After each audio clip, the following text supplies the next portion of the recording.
most difficult to film? What season are you guys on here? 4. Okay, so it's up to speed. Yeah. Okay. All right. What's the latest thing that happened? I don't want to ruin anything. Thank you.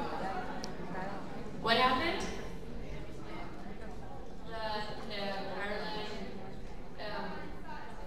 Caroline played Silas? Yeah. Okay. I think the hardest things to film, that's fun to film. That's really fun, especially when you're playing the same character all the time.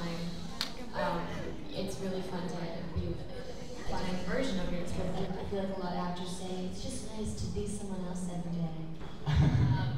But I think I find what I really enjoy about acting in the theater is really getting to dive into someone else's perspective.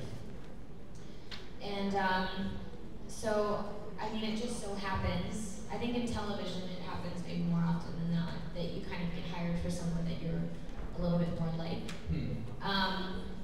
Not all the time. You know, I'm sure Michael C. Hall is really not a serial killer that he plays on Dexter.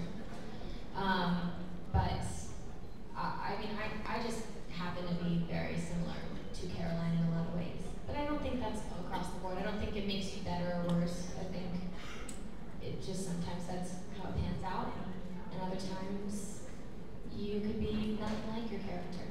And for example, after the casting, and when all the executives and producers know who is going to be that character, do you think that they change some things from that moment, knowing who is going to be that person?